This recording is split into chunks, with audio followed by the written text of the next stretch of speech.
joining us live on the broadcast at the end of day 4 of the Melbourne Test match is Sunil Gavaskar. Sahi, first let's look back at this day.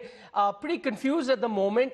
Has it been India's day or not? Because at one time it looked like they could dismiss Australia for 130, 140 odd, but now they've gone past 200. Lead is in excess of 300. Overall, would you say this was India's day or was it a missed opportunity?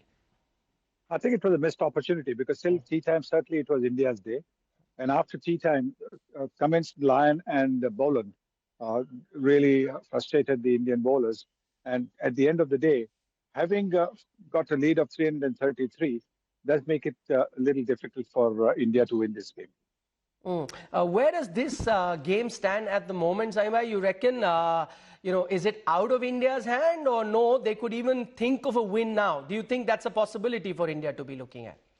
Look, I think if we go back to what happened in 2021, we chased down 329 on the last day at the Gabba. Yeah. So it's possible. We've got to get off to a good start, a flying start. We get off to a start like Virender Sehwag did.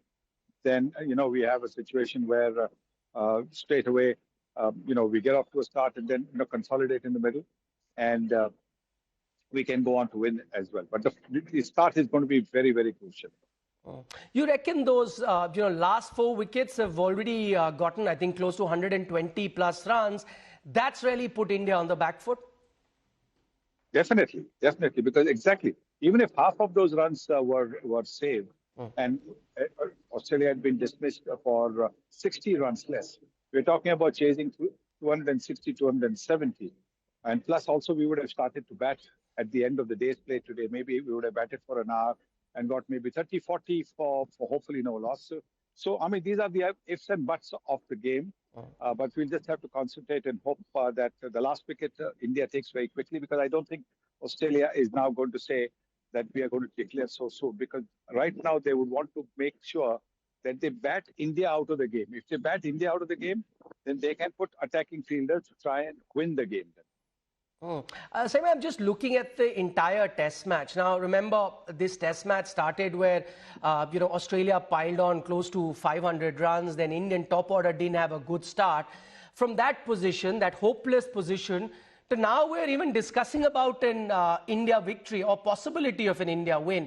Does that tell you the giant strides that India has made in a sort of a comeback in this game? Definitely, yes. I think, you're absolutely right.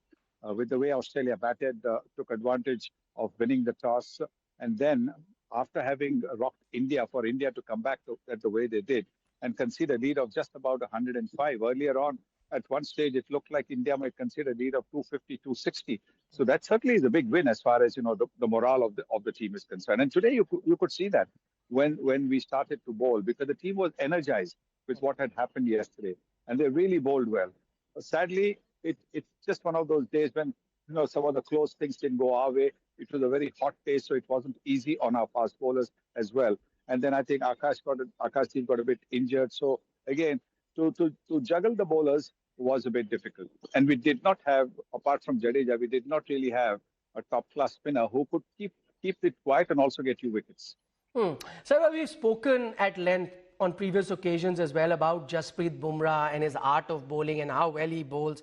Do you reckon one of the underappreciated aspect about Jasprit Bumrah's game is his horseman-like, work rate, where he bowled, I think, 8 different spells today, already bowled more than 50 overs in this particular test match, has been playing non-stop test cricket, just tells you his commitment towards his team?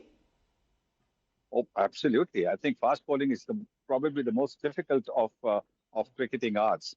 And to be able to do that and bowl so many overs right throughout the series just tells you how dedicated he is to Indian cricket. So clearly, yes, just the fact that, he's a very genial fast bowler. I mean, that's a rare breed. Very few fast bowlers are genial. So, just to have that just actually tells you, maybe that's the reason why he's probably underrated, doesn't quite get the appreciation. But he's been fantastic. Saibad, here's a philosophical question for you. Where would Indian cricket be at the moment without Jasprit Bumrah? Good question, because, you've seen that there is no support for him. So, poor chap has to, shoulder the burden totally. Siraj bowled well today, but otherwise, he's literally fighting a lone battle with the ball for India. I did, Saibai, see pictures of you today meeting Nitish Reddy's father. I did see you choke a bit, get a bit emotional. Tell us about that. What really happened that made you so emotional?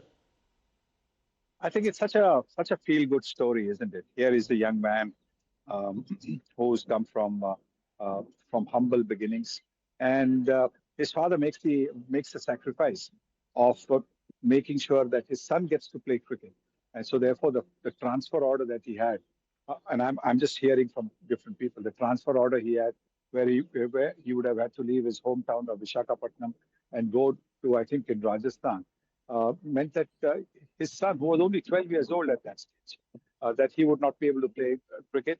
And so he gave up the job and decided to make sure that his son got, all the opportunities.